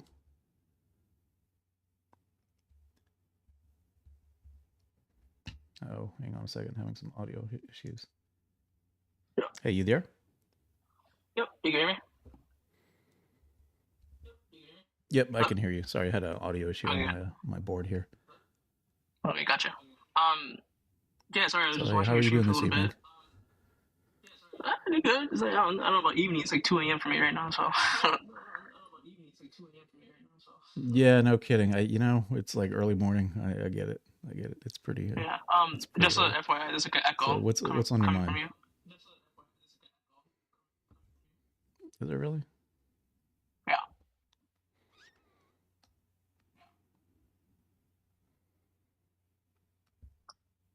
Shoot, I thought I took care of that.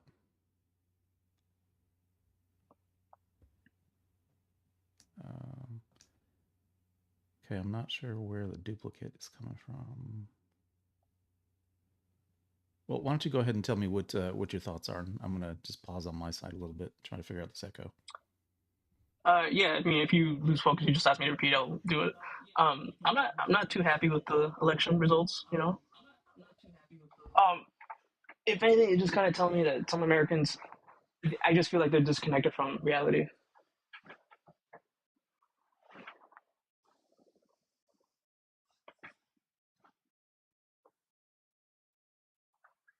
Yeah, it seems like a lot of people, when they were leaving the polls during the exit polls, they were saying that like the reason they voted for Trump was for the economy.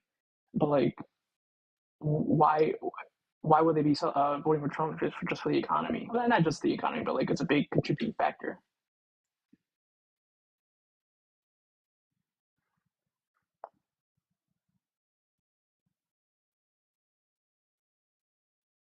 I mean, I was doing good under Biden.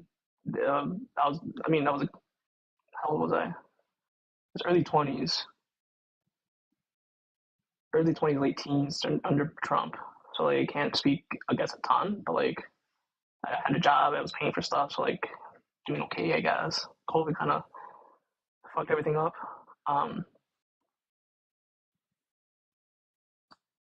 When people complain about Biden spending so much money like for the deficit, I mean, I'm just looking at Trump's spending during his time in office, and it's like doubled.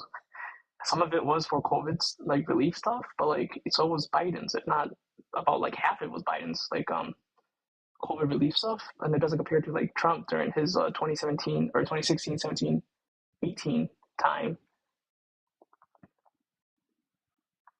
I mean, he spent like 6 trillion, I think. No.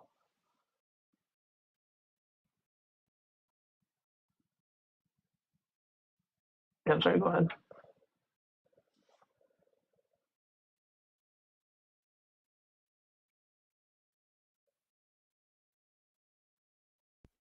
So apologies if you're getting an echo from me, but I can't find the whatever source it's coming from.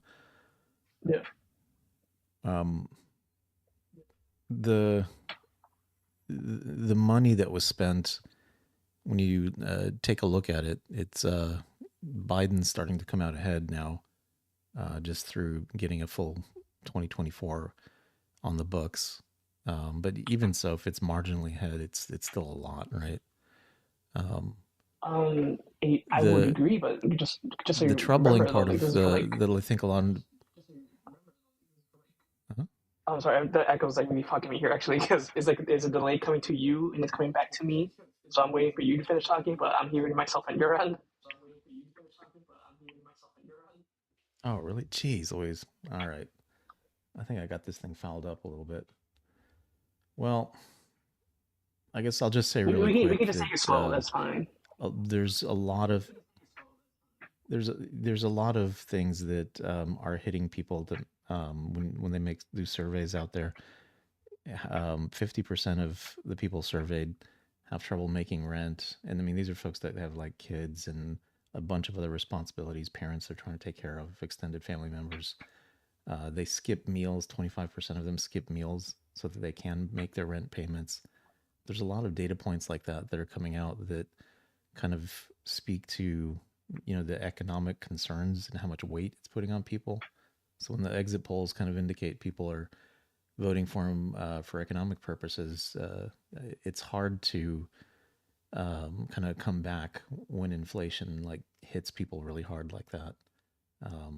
So just, I mean, that's the immediate connection point. Inflation really hurt a lot of people, and they, when their pocketbook is messed up, it's really difficult to kind of cope with anything else or think about anything else because their livelihoods are all messed up at that point. I'm going to be speaking semi-anecdotally, so you don't have to believe everything I'm going to say. I'm just going to say some like maybe seemingly random stats, but this is just kind of show to you, through my view, that Americans just don't understand like financial literacy. For example, I don't want to make too much of a broad assumption, but you sound like an older guy that you probably lived through like the 08 financial crisis, right? Yeah. During that time, wasn't like gas was much more expensive, wasn't it?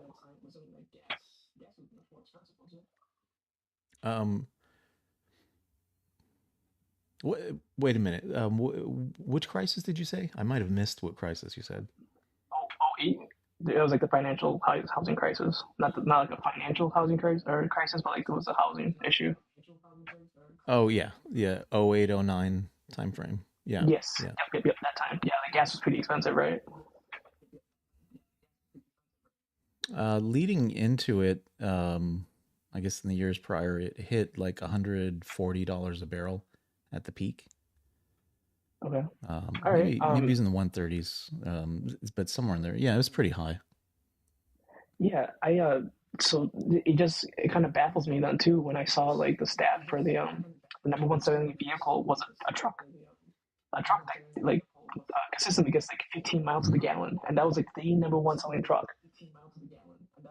Granted, I will say that it was probably cheaper at that time, but like that kind of shows to me that like I will say maybe the U.S. citizens aren't able to see forward in the future, where like if things get back to normal, how are they gonna make these payments for this truck that they can't like afford now?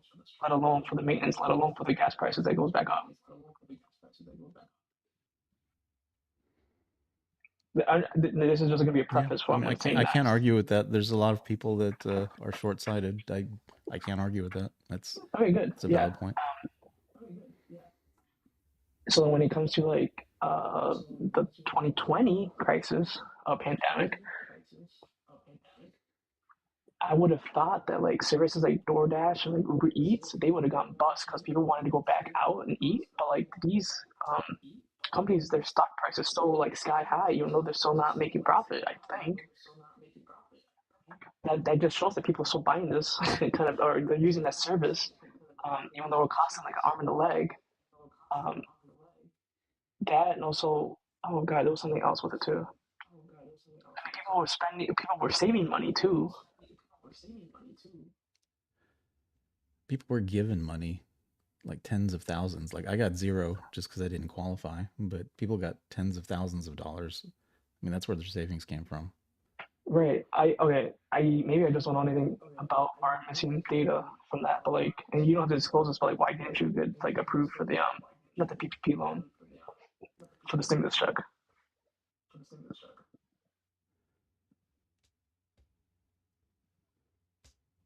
Yeah. So, I mean, I don't think, 74, 75 million people, whatever the total was, all made poor decisions in terms of financing vehicles that they couldn't afford, some of these other things, and got themselves into trouble to where, they're hoping Trump bails them out.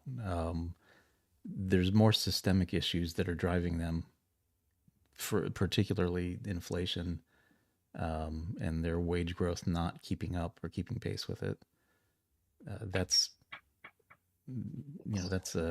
I think the more real scenario here.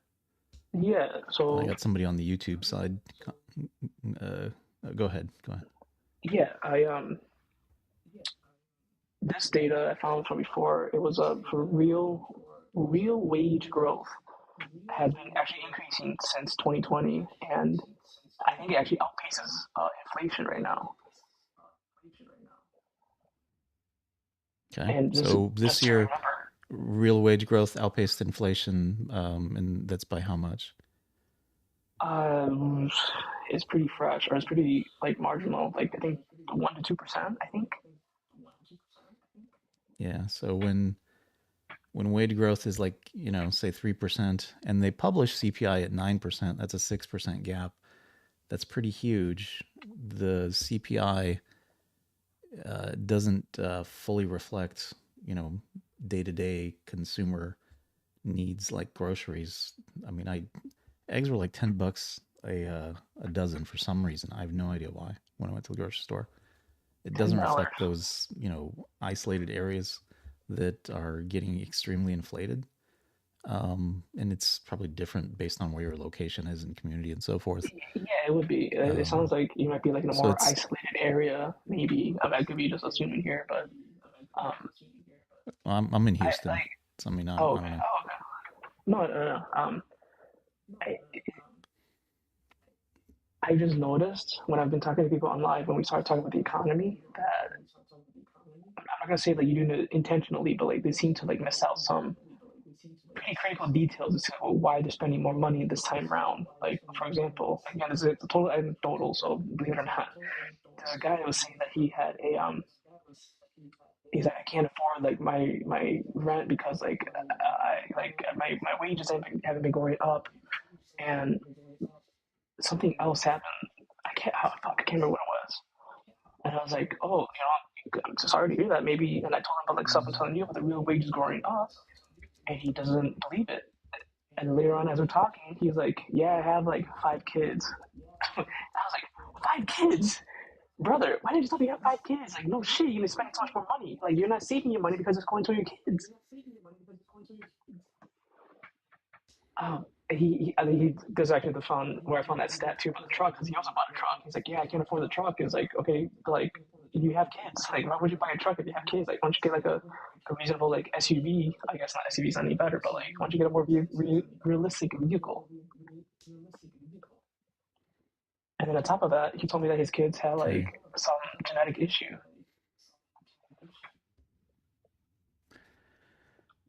Yeah. So I mean, I guess you said you're like 22, 23 right now? Me? Yeah. I'm 25. 25, yeah. And I take it that you're not married with kids? Correct.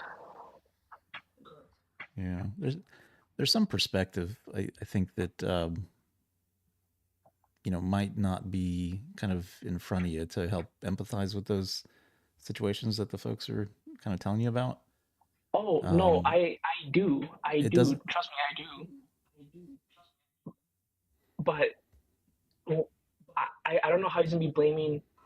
Okay, just to be clear, I don't blame him, right? I don't think unless I don't know, he's married, so he had these 5 kids, but he's blaming the economy for like not being able to like support his 5 kids, even though he made the decision to make those 5 kids, right? So I mean, which is perfectly fine. So the scenario people are dealing with is one day everything's fine, they still have the same job, they're continuing to get a raise, but everything that enables them to sustain a given level of livelihood starts to slip away. They can't buy the same groceries or as much.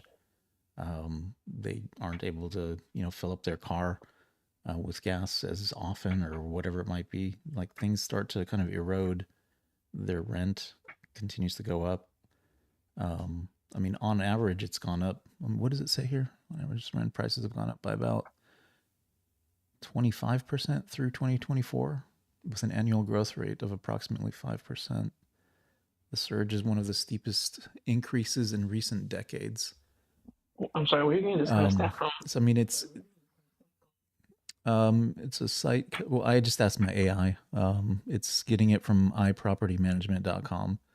But I'm sure there's multiple sources that you can kind of get the similar data from. So, I mean, if their rent's gone up 25%. The reason that people use like inflation, because like 25% for like rent, that's kind of like insane. That's not, I don't think that's realistic.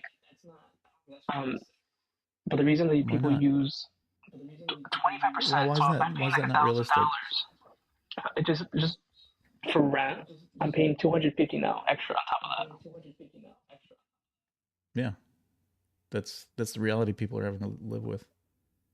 I mean, maybe if you're living in a big city like New York or San Francisco, but like my rent went up like $60 this year, and I'm splitting it with someone else.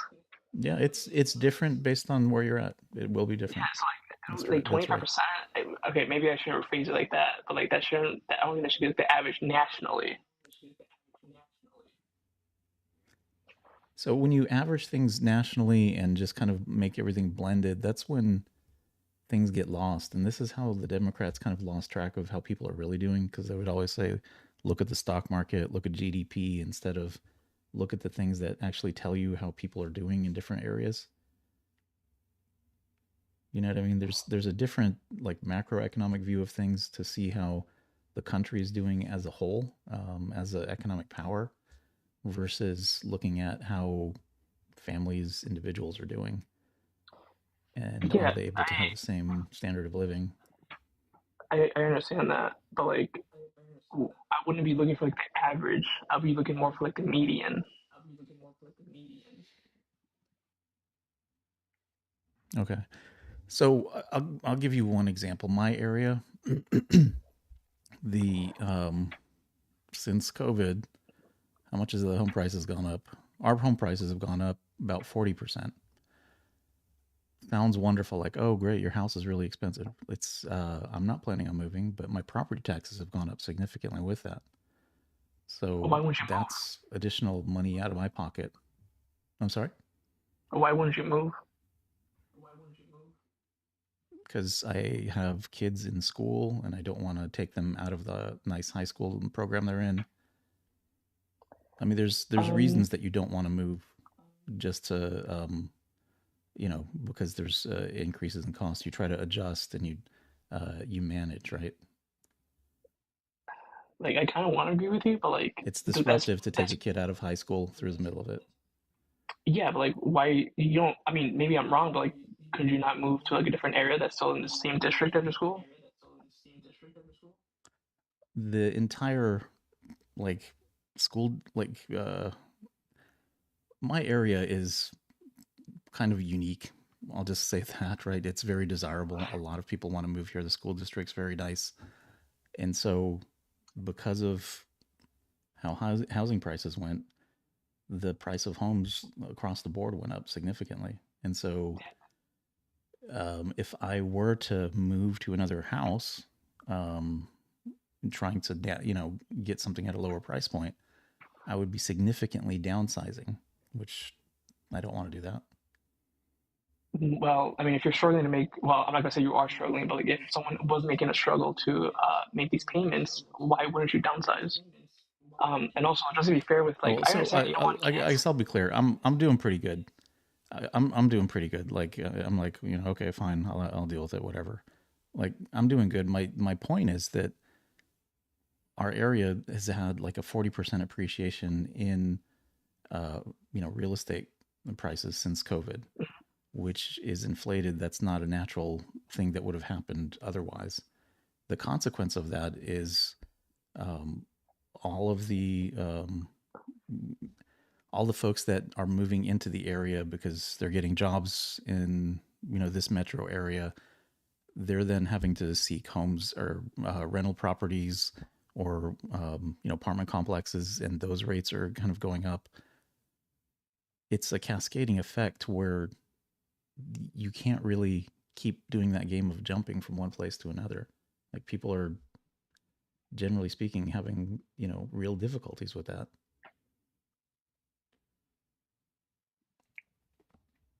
I mean, it's a real thing. There's not always just like a snap answer to things, right? Like, oh, just pick up and move, but it's like disruptive to your kids to get pulled out of school, right? Okay, we'll so move to a I house wasn't that's still in the district, and it's like, well, then the kids will have to share a room because you downsize the number of rooms and stuff in the house and so forth. I mean, which somebody could do that technically, but their standard of living decreases, right? And that weighs on them. So some people have done that. And I'll address your 2 points with like the having kids at school. I can agree that like during school year it can be disruptive for the kids. Why don't you just do it to like the summer break? Why do it at all? Like, you Because you have a can't afford junior your in house high school. Like, are you really going to move them? Yes, yes. So that's the perspective I'm talking about. Is like I mean, when you're kind of connected in a network or a community that is. It's because we live in a competitive world where you can't have everything you want. You are gonna have to make some sacrifices. It may not be you directly, but like your kids, for example, might have to make some sacrifices in life, regardless, right? Mm-hmm. Sure. So like, during the school year, yeah, it sucks. I was a kid that moved when I was in 5th grade. Not once, but twice. Fuck me, I knew what was gonna happen. Like we couldn't afford what we were gonna do, so we had to leave. Mm-hmm. So that's like that's my and perspective. So some people are trying to figure out ways to not make that happen, and unfortunately, that means their quality of life decreases. Right? Well, everybody so has to make their own trade-offs. That brings up my my next point of like having the housing issue. I think right now that considering housing is pretty high, I'll agree that it is pretty high. But like, I think the better solution is just building more houses to level out the supply and demand of the housing issue. Oh, the Kamala policy of building houses. So who builds these homes? The contractor that take it, right? They do. I mean, there's existing home builders. I mean, there's homes being built constantly in my area. I mean, but who's going to accelerate the build of them, right? It would be some subsidy that the government gives, and then that puts more demand on an already tapped market for housing materials. Then there's consequence behind it.